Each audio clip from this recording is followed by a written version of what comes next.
Another one that's different. I'm just doing these from wrist grabs just for simplicity, but you know, if you want to play with these in your own dojos, mix it up, you know. Line of force.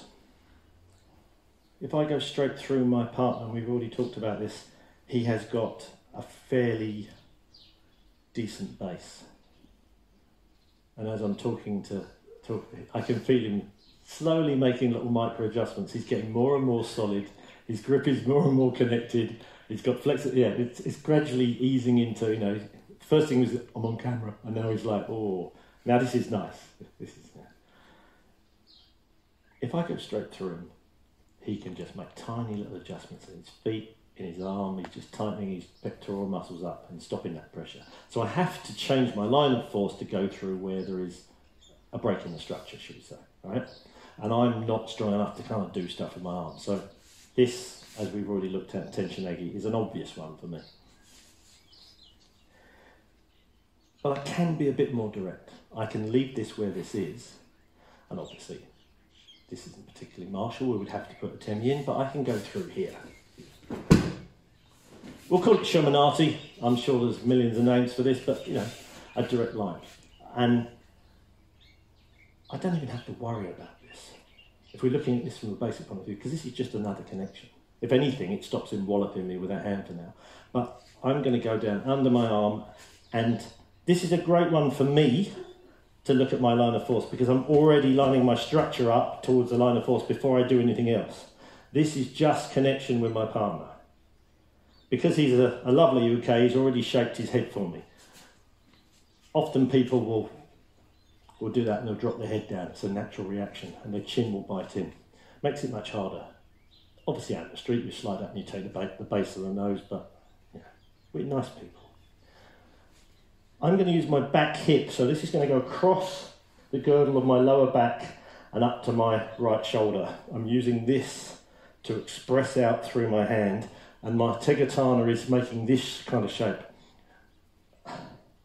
Connected to his body, and that's what's turning the head. And surprise, surprise, there goes the kidney space again. So I'm not just going line of force, bang, because, you know, there's a couple of you that can make this work, and obviously if you hit someone hard, the way I was taught this back in the 70s or whatever it was, you hit straight with the forearm, and the base of the elbow goes into the solar plexus. So you're getting bah, that. And most of the time people will bite their tongue and the chin gets snapped up and they get winded, and it's horrible. But let's just keep it a bit civilised for now. Line of force, I'm stepping directly in. I might well do this onto the back foot. Directly in, and I'm just turning my hip to shape the kazushi, just so I can feel him spiralling down. Does that make sense? Yes. Rather than just going, oh, bang. Be a bit sensitive. Feel what's going on. Have a go. So we use our tool again. Going to go to the inside. Lots of variations on this. I quite like the foot on the foot one. Be nice to each other. Let it up. Back in my younger days when I was hairy and full of testosterone, my sensei put his foot on my foot, and as I rolled it, tore all the hair off my big toe. Yeah. So, to the inside, bang, bang. As this lands, I'm coming up. This is pointing in my line of force. Now I've got another connection here, so I'm going to make use of this, so I've got an actual rotation. I'm not just using a one thing, I'm not just relying on that. I'm taking this in, I'm turning this hip away, taking the slack out of this arm. That's helping to break this kidney space. And there's my shape. Now a little caveat to this. The last time I was unfortunate enough to have someone randomly have a pop at me outside the dojo. I tried to do this and be a nice Aikido guy and not hurt anybody, and he was obviously had a few beers. And I mistimed it. You know, he was about 6'2" or something like that, and obviously I'm hobbit-sized, and kind of did this, and he just stepped back out of it. And I hit him quite hard. So there's always an appropriateness to your techniques. And that line of force in that particular instant wasn't effective. If I get someone like David or Craig, God forbid, even with a step ladder, I'm not going to reach Craig, you know. So it's just not appropriate. So always bear this stuff in mind. You're learning stuff as kata, you're learning stuff as principles, but you've got to also learn when you would use these things.